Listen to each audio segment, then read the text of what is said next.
आज हम सीआरपीसी में थोड़ा सा एक चार्ट के माध्यम से मैं सीआरपीसी का एक इंट्रोडक्शन आपके सामने बताना चाह रहा हूं। सीआरपीसी को अध्ययन की दृष्टि से इन व्यू ऑफ स्टडी आप डिवाइड कर सकते हैं, ठीक है ना। तो जो 3 पार्ट है वो आपके सामने मैंने यहाँ पर बताया है। सीआरपीसी में सबसे ज्यादा यदि किसी चीज को प्रायोरिटी दी गई है, वरीयता दी गई है, तो वो आपका ट्रायल है, ठीक है ना। किसको दी गई है? वो आपका ट्रायल है, ठीक है। चलो ठीक है। तो सीआरपीसी में किसी चीज को सबसे ज्यादा एक तरह से वरीयता दी गई है, सबसे ज्यादा जिसको डिस्कशन किया गया है वो आपका ट्रायल। विचारण, विचारण को हमने डिस्कशन कर लिया है कि ट्रायल बेसिकली होता क्या है। तो विचारण को हमने क्या डिस्कशन यहाँ पर किया है, ठीक है ना। विचारण को हमने यहाँ पर क्या डिस्कशन किया है कि कोई भी ऐसा प्रोसेस, विचारण बेसिकली ट्रायल क्या होता है कि कोई भी ऐसी न्यायिक प्रक्रिया, जुडिशियल प्रोसेस, जिसके माध्यम से किसी एक्यूज पर्सन, अभियुक्त व्यक्ति के दोष सिद्ध या दोष मुक्ति का निर्धारण किया जाता है, ठीक है। तो सीआरपीसी में सबसे ज्यादा विचारण को ध्यान में रखते ही प्रोसीडिंग बताई गई है। लेकिन ट्रायल के पहले और ट्रायल के बाद क्या होता है, तो ये सीआरपीसी आपका इन व्यू ऑफ स्टडी 3 पार्ट में आप इसको डिवाइड कर सकते हो, ठीक है ना। ये चार्ट है, मैं ग्रुप में ये डाल दूंगा मैं। तो यहां पर देखिए विचारण के पहले, बिफोर द ट्रायल। अब देखिए बिफोर द ट्रायल पहले कौन कौन सी प्रोसीजर मैंने ये बताया है। ड्यूरिंग द ट्रायल, विचारण के दौरान कौन कौन सी प्रक्रिया बताई गई है, और यहाँ पर विचारण के बाद आफ्टर द ट्रायल कौन कौन सी प्रक्रिया बताई गई है। तो ये 3 पार्ट में मैंने इसको डिवाइड किया है।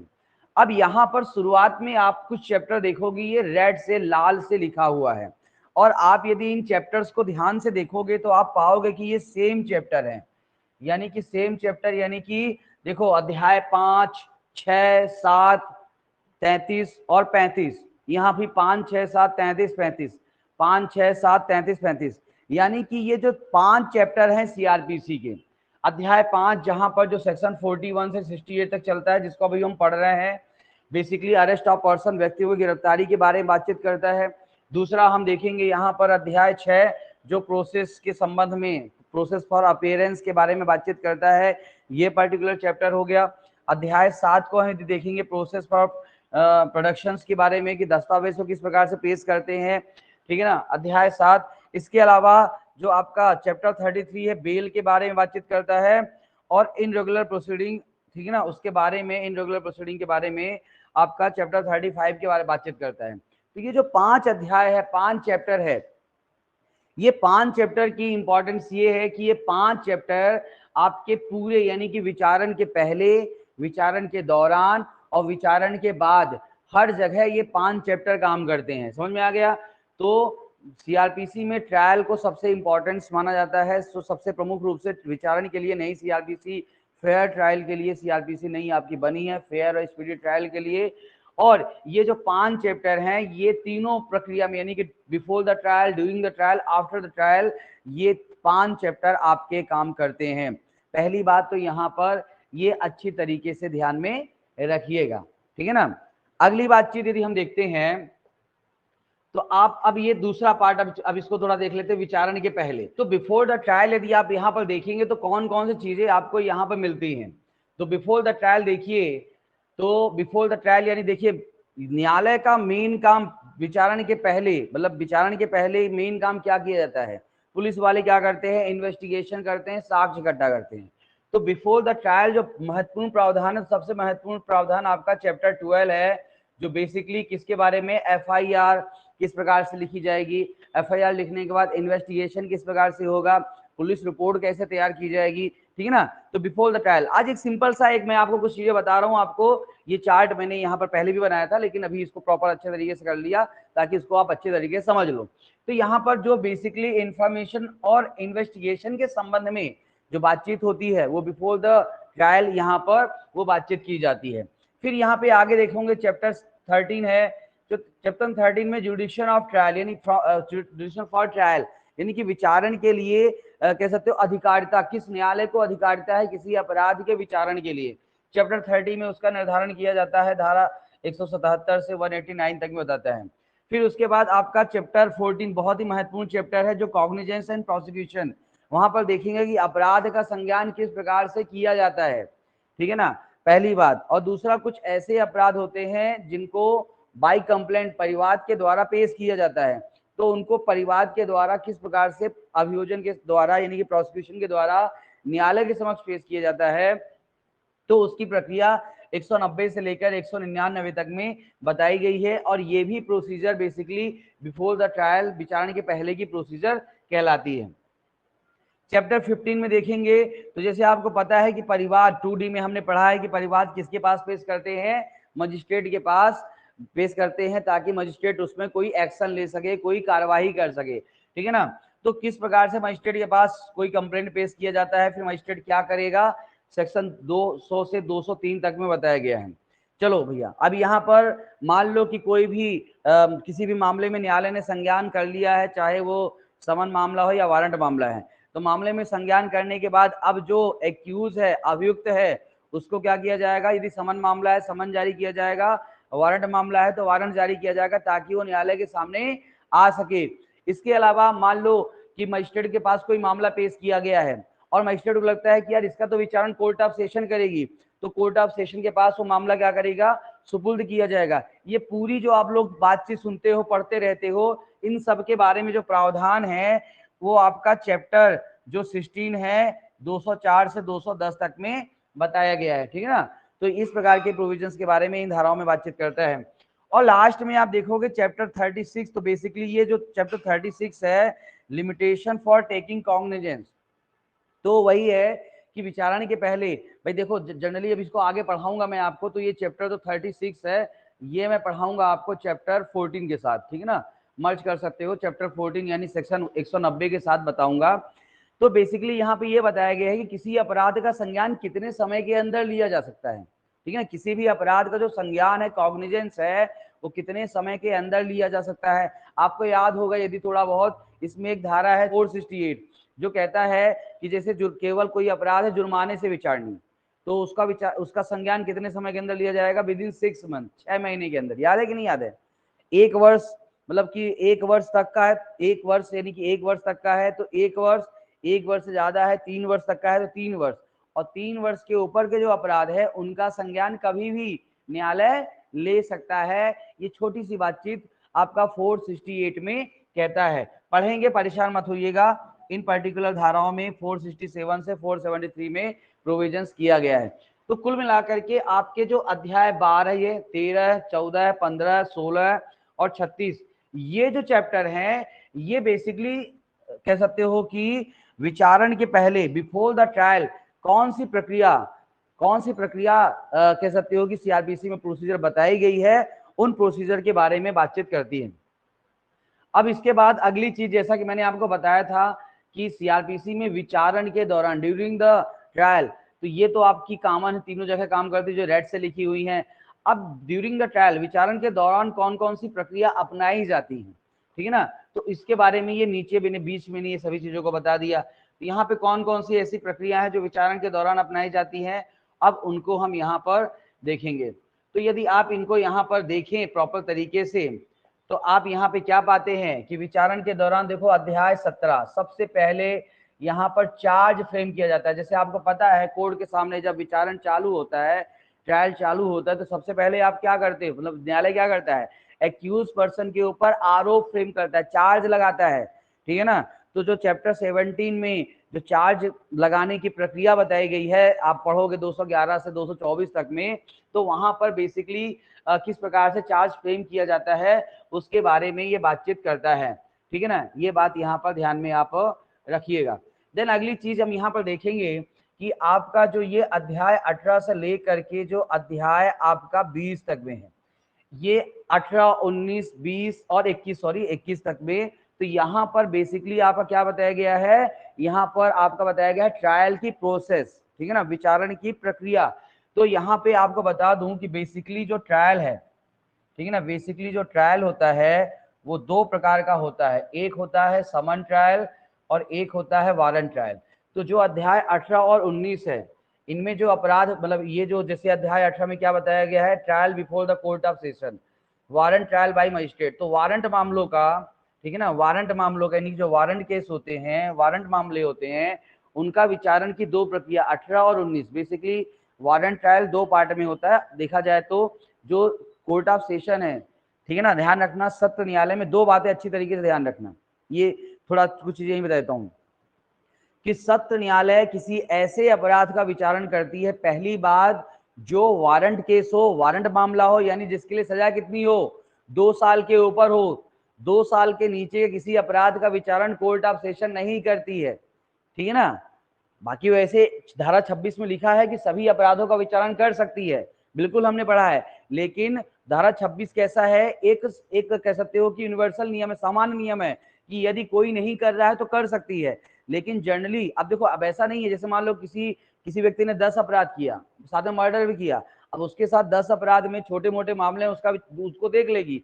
लेकिन यहाँ पे समझना कि यदि कोई मामला ऐसा है जो किस में आ रहा है, समन ट्रायल में, यानी कि उसमें जो सबसे बड़ा अपराध है उसके लिए सजा कितनी है, 2 साल, तो उसका सेशन ट्रायल कभी नहीं होगा, उसका हमेशा जो है मतलब उसका सेशन ट्रायल नहीं होगा, यानी कि उसका हमेशा कह सकते हो कि समन न्यायालय ही उसका जो है तो ये मजिस्ट्रेट यानी कि समन मामलों की प्रक्रिया के द्वारा ही विचारण करेगा। पहली बात तो ये ध्यान रखना, यानी कि वारंट मामलों का ही सेशन ट्रायल होता है।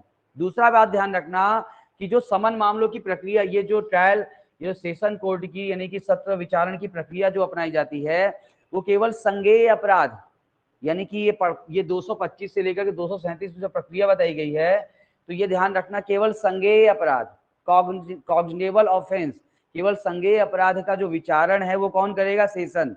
लेकिन वही सेशन के पास यदि कोई ऐसा मामला चलता है जो असंज्ञेय है, नॉन कॉग्निजेंस है, ध्यान रखना उसका सेशन विचारण की प्रक्रिया नहीं अपनाएगी। इसका सबसे बेस्ट एग्जांपल आप 237 पढ़ोगे तो आपको पता चल जाएगा। तो कुल मिलाकर के आपका जो वारंट मामलों का जो विचारण होता है, इनको वारंट ट्रायल बोलते हैं ये 2 जगह, और समन मामलों का जो विचारण होता है समन ट्रायल बोलते हैं। तो यहाँ पर आपका कह सकते हो कि चैप्टर 20 और चैप्टर 21, तो ये समन ट्रायल बाय मजिस्ट्रेट 251 से 259, और समरी ट्रायल में पढ़ोगे, यहाँ पर समरी ट्रायल में एक सेक्शन है 262, सबसे ज्यादा काम की धारा यही है, जिसमें ये बोलता है कि समरी ट्रायल में भी समन ट्रायल की प्रोसीजर अपनाई जाती है। समझ में आ गया, तो समरी ट्रायल में भी समन ट्रायल की प्रोसीजर अपनाई जाती है, ठीक है ना।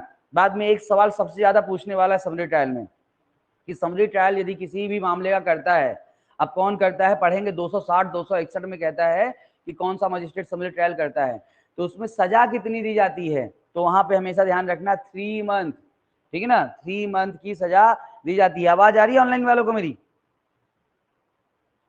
है जी सर, आ रही सर आवाज, आ रही सर आवाज, आ रही है सर आवाज? ठीक, आ रही आवाज। बोर तो नहीं हो रहे हो? अरे बोर होने क्या होता है, अभी तो सुबह सुबह ही। हाँ, अब आते भैया बार्गेनिंग, प्ली बार्गेनिंग। तो भैया बार्गेनिंग भी होती है भाई, है ना, बार्गेनिंग भी होती है, बार्गेनिंग देखो है, बार्गेनिंग, प्ली बार्गेनिंग।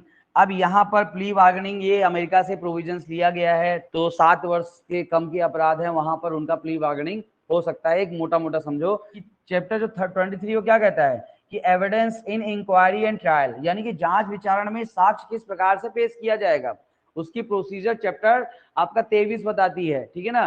तो सभी छोटी मोटी बातें, वहां पे बहुत सारी बातें हैं, मैं चार्ट वाइज आपको बता दूंगा, बहुत अच्छे से याद हो जाएगा, टेंशन मत लेना, ठीक है ना। और चैप्टर 24 भाई साहब ये तो बहुत ही महत्वपूर्ण है कि general provision for inquiry and trial के आर्टिकल 39 के तहत, ठीक है ना, कि न्यायालय आप उसको अभियुक्त क्या करेगी, वकील प्रोवाइड करवाएगा 303, ठीक है ना। वो डबल जियो पार्टी, दोहरे दंड से संरक्षण का नियम सेक्शन 300 में बताया गया है। फिर उसके बाद तुम्हारी क्षमादान के संबंध में प्रोविजन 306 307, फिर जो तारीख पे तारीख यही बताई गई है, ठीक है ना। तो तारीख पे तारीख के बाद भी यही बताई गई है किस प्रकार से अभियुक्त की परीक्षा की जाएगी, अभियुक्त की एग्जामिनेशन के बारे में 313 बहुत ही महत्वपूर्ण धारा है, ठीक है ना। 315 क्या अभियुक्त भी सक्षम साक्षी हो सकता है, 315 के बारे में बातचीत करता है। यानी कुल मिलाकर के ये बहुत ही महत्वपूर्ण चैप्टर है। जैसे एक चीज और भी है, जैसे मैंने आपको ट्रायल में पढ़ाया था कि भैया जो मजिस्ट्रेट होता है, अब मजिस्ट्रेट किसी ऐसे अपराध का भी ट्रायल कर सकता है जिसमें 3 साल, जैसे जुडिशियल मजिस्ट्रेट फर्स्ट क्लास किसी ऐसे अपराध का विचारण कर सकता है जिसमें सजा 3 साल से ज्यादा हो, जिसमें सजा 3 साल से ज्यादा हो। लेकिन मान लो 3 साल से ज्यादा की सजा अपराध में उसने विचारण किया और अभियुक्त को दोषित कर दिया, कन्विक्शन कर दिया, अब उसको लगता है यार कि मैं 3 साल से, इसको तो ज्यादा सजा मिलनी चाहिए और मेरी औकात 3 साल ही है, तो फिर वो मामले को सीजीएम के पास भेजेगा। 325 बहुत ही महत्वपूर्ण धारा है। यानी कि कुल मिलाकर के ये चैप्टर जितनी भी न्यायालय में कार्रवाइयां होंगी, ओपन कोर्ट में होगी 327, है ना, पढ़ेंगे भी 320 भी बिल्कुल कि किन किन न्यायालयों का समन होगा, अपराधों का समन होगा, कंपाउंडेबल, राजीनामा 320, ठीक है ना। आप अब 321 आपके लिए तो बहुत ही महत्वपूर्ण धारा है 321 कि क्या कोई पीपी या एपीपी किसी मामले को छोड़ सकता है, कैसे छोड़ेगा, प्रभाव क्या होगा, 321 बहुत ही महत्वपूर्ण धारा है। कुल मिलाकर के ये चैप्टर बहुत ही इंपॉर्टेंट चैप्टर है, चाहे आप कोई भी एग्जाम दे रहे हैं उस पॉइंट ऑफ व्यू से। मैं बिल्कुल इसको चार्ट वाइज बताऊंगा और अच्छे से आपको ये चैप्टर भी याद हो जाएगा।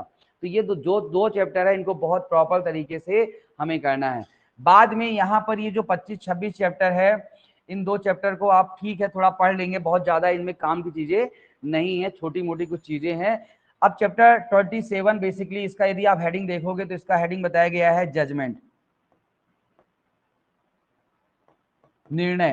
तो यहाँ पे देखिएगा, पढ़ेंगे, सिंपल सी चैप्टर है, ज्यादा कठिन चैप्टर नहीं है कि निर्णय कैसे दिया जाता है, निर्णय के कंटेंट्स, अंतर्वस्तु क्या होती हैं, और निर्णय के साथ कौन कौन से आदेश दिए जाते हैं, कौन कौन से आदेश नहीं दिए जाते हैं।